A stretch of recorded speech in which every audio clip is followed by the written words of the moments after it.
Hello, action takers. Welcome to Live Blissed Out, a podcast where I have authentic conversations with business owners and subject matter experts to help us get the scoop, the 411, and the lowdown on a variety of topics. Tired of hesitating or making decisions without having the big picture? Want to be in the know? Then this is the place to go. I'm your host, Marissa Houston, helping achieve bliss through awareness and action. Thanks for joining me. This episode is not intended for children. The information, opinions, and recommendations presented in this podcast are for general information only, and any reliance on the information provided in this podcast is done at your own risk. This podcast should not be considered professional advice.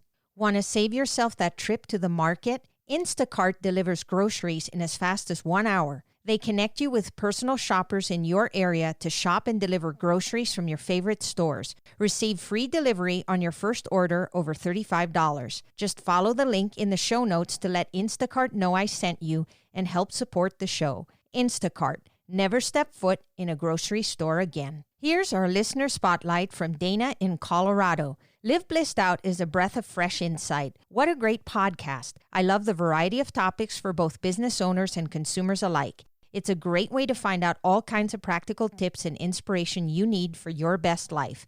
I highly recommend it. So glad you're enjoying the podcast, Dana.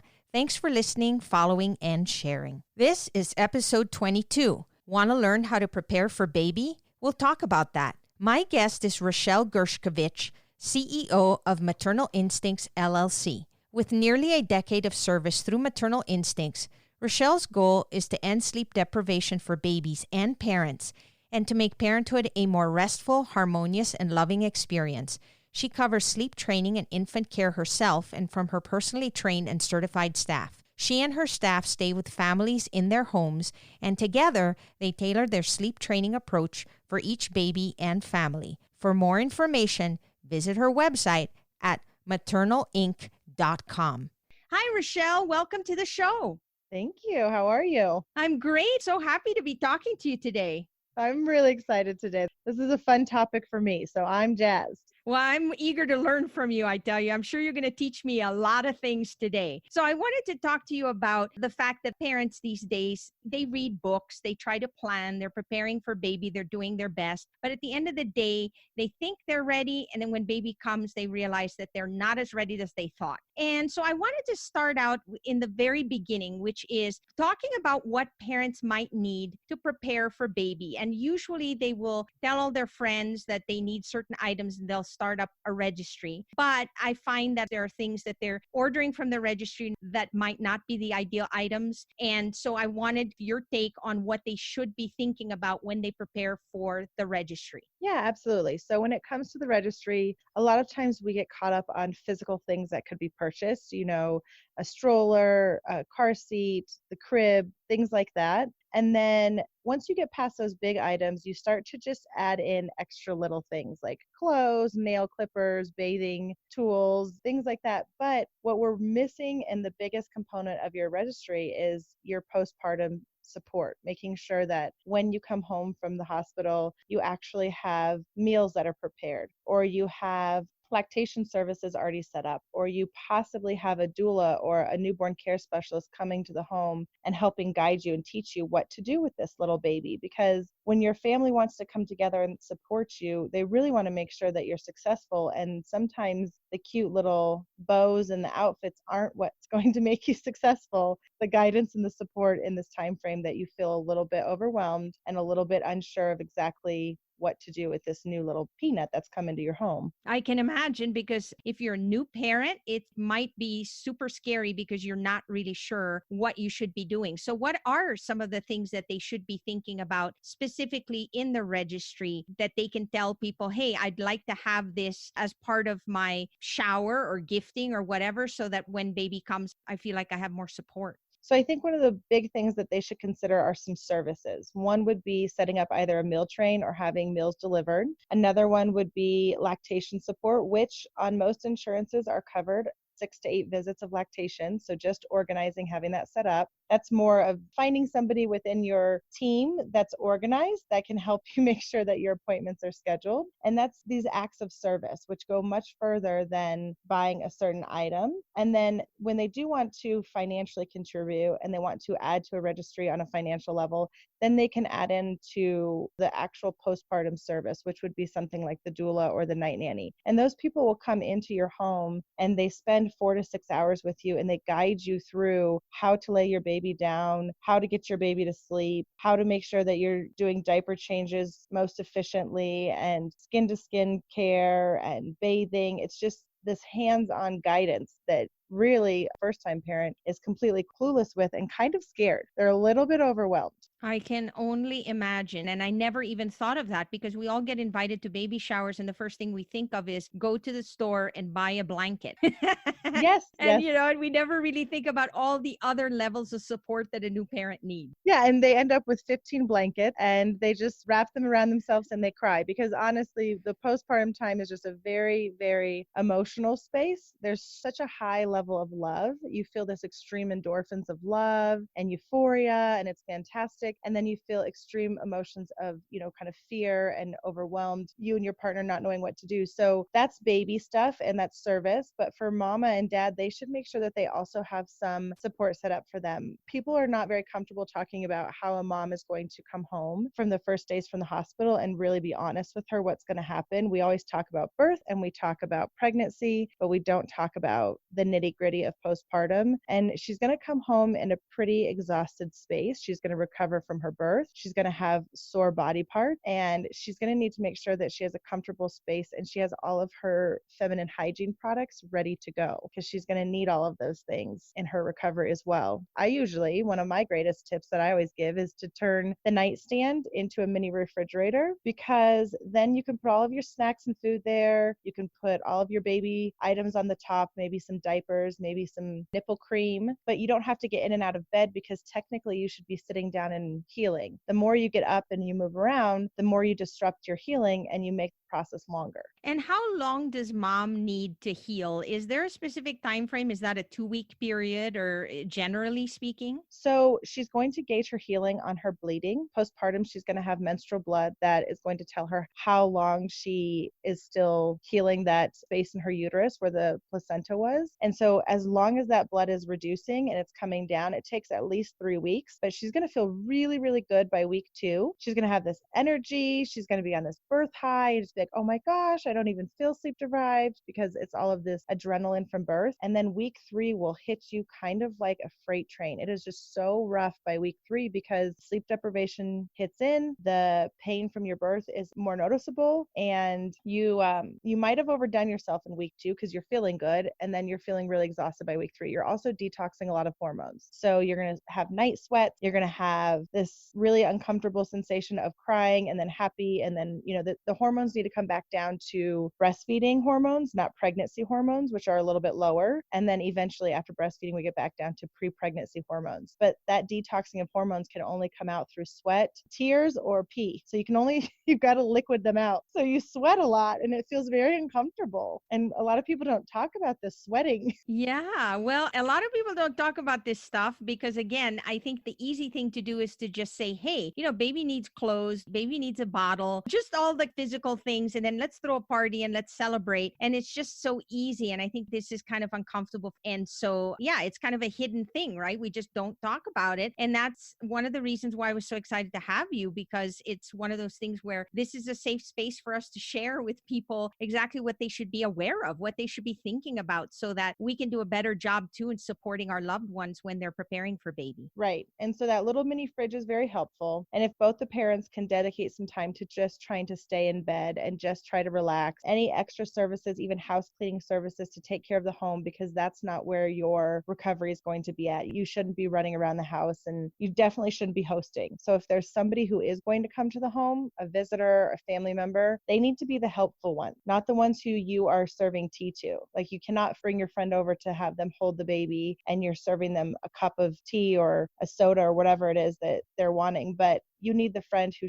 comes over, rolls up their sleeves, does a load of dishes without being asked, because that's truly the most helpful at that time. Holding the baby is the easiest part of the job. So giving through service would be really appreciated based on what you're saying. Absolutely. So let's talk about layout then. Okay, so we know all this now, and mom is home with the baby and she's going to her nursery. How should that look for her so that it's efficient, so that she can feel comfortable in that space with the baby and be able to access all the things that she needs? So the first sleeping space should be one that is a flat surface, and I typically go for one that's portable, something like a bassinet, because it can stay in your room and you can take it to nursery. But in the first at least 6 weeks, you have multiple nighttime feedings. So it's very difficult to walk down the hallway to go to a nursery and do feeding sessions in the nursery and then come back to your bed. It's also recommended from the American Academy of Pediatrics that we keep babies within arm's reach. So we want to keep them close by us in the beginning. So I always say make sure that you have a sleeping space that's very comfortable in your room that's safe for baby. So a bassinet would be an item for that. And then for the nursery layout, you want to make sure that the crib is not near the window. A lot of times, just depending on the layout of the room, we tend to put the cribs by the window, but that has a lot of excess light and sometimes unregulated temperature. Windows sometimes have a draft, and we can't stay within that safe sleep temperature, which is 69 to 72 degrees. So you want to put your crib on one of your walls that hopefully doesn't have a window, and then make sure that the lighting in the nursery is set up for nighttime sleep. So a lot of the little gadgets we purchase, like a humidifier or a sound machine or a night light, they all have blue or green light. And those are very disruptive to the circadian rhythms for you and baby. So both of you are going to become much more awake for a nighttime feed if the lighting system that you're using is blue or green. So what you want to use is red. Red light is what you can use at nighttime to not disrupt your sleep cycles and to not turn your brain completely on to, hello, it's morning time. And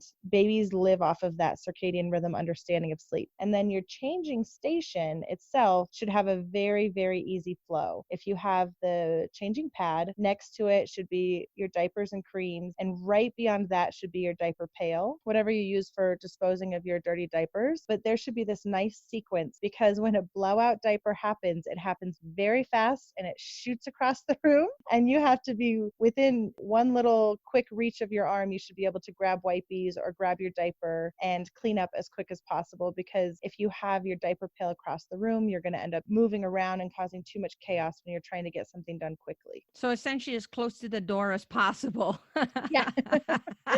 That would make sense. Or as close to the big garbage can outside the house as possible, I guess.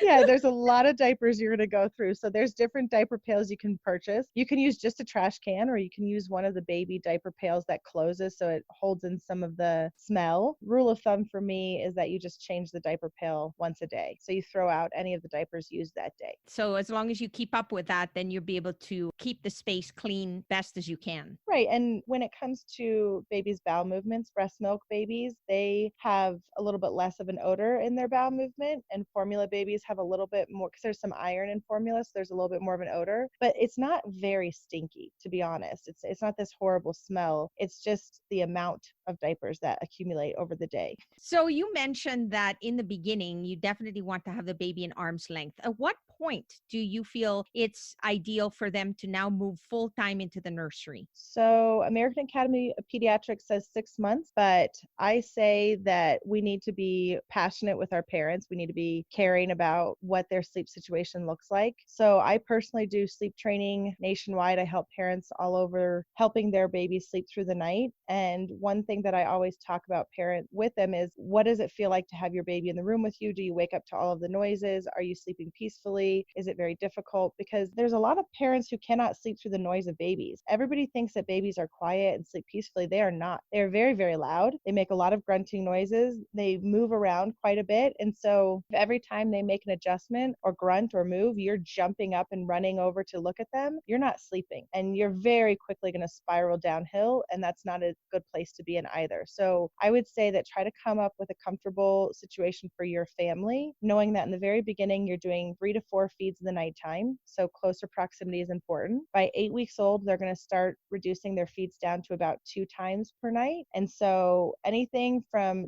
12 weeks and beyond, where you're down to almost 1 feed a night, you can start deciding where to figure out the sleep space, if it should be in the room with you or if it should be in the nursery. But following safe sleep practices is important. And then following family sleep health is also important. I can imagine, because it's like anything else. If they're not feeling good, if they're not energetic and they don't have enough rest, they're not going to be able to take care of baby in the best possible way. So it's important that everybody gets sleep, which leads me to the question of, could you share how that looks like? How do we organize sleep so that everybody gets the sleep that they need and so that baby and parents are all happy? Absolutely. Sleep is the number one most important factor with your postpartum. Mom's milk will be at a higher production when she's sleeping. Her recovery will be faster when she's sleeping, and she has a much lower chance for postpartum mood disorders when she's sleeping. So right from the beginning, my first set up for any family is to make sure that we have a shift schedule. If you don't have the opportunity to have a grandma or a newborn care specialist or night nanny come into your home and help you, then you need to make sure that you and your partner are doing shifts. So one of you can take 4 to 5 hours and the other one 4 to 5 hours, but each of you can go through a sleep cycle without feeling like you're just exhausted and you're losing all of your night. Because if both of you are getting up for every single feed and both of you are helping each other out to try to support each other, neither one of you are getting enough sleep. Let me give you an example of what the first feeds look like. We always count feeds from the beginning of a feed to the next beginning of a feed. So midnight is your feed. The feed itself, especially under 3 weeks old, takes about 45 minutes. And then you have a diaper changing session, and that takes, maybe 5 to 10 minutes. And then you need to hold your baby upright for another 5 to 10 minutes to make sure that the milk stays down and they don't have any reflux or GERD. So you're going to hold on to them. That's about an hour and 15 minutes at this point in time. And they need to eat again by 2 hours. So that's just 2 a.m. That's only 45 minutes to sleep. And when you put that into perspective, nobody can survive off of 45-minute naps. So I like to do a shift schedule between parents. And then I like to say, if somebody is coming in to give you any type of help, it needs to be that you tuck away and you go try to take a 4-hour nap. A 4-hour nap will get you through all of your sleep cycles and REM sleep. So you'll wake up feeling completely refreshed. You'll feel like a new person. You're going to have more cognitive clarity and you're not going to be so groggy. So whoever is most comfortable staying up later, if she can do the first shift of the nighttime, if she went from 9 p.m. until, let's say, 2 a.m. and she went all the way 5 hours, and then dad can take over from 2 a.m. and stay all the way till 7 a.m., then they each get a really great chunk of sleep without feeling like they've had no sleep that nighttime. They each can kind of balance each other out. I cannot believe how much I learned from this conversation. Everything from figuring out what we should be doing to help support the people that are expecting a baby in a less traditional way than what we're used to, all the way up to sleeping, which I never even thought about, because yes, we do hear that parents struggle with sleep when they have a baby, but you never realize how much there is to consider. And sometimes we even give up and say, well, this is just the way it is. And there's actually a process and things that can be done. And there's also people like you to support people with that exact problem. And so I cannot thank you enough for being on the show, Rachelle. It's been so educational. Wonderful. Thank you for having me. That's all for this episode of Live Blissed Out. Thanks for listening, and thanks to Rachelle Gershkovich for being my guest. If you find value in our show, please visit liveblисsedout.com to reach out, subscribe, and share on social media. This show is made possible through listeners like you. Thank you. So long for now, and remember to keep moving forward.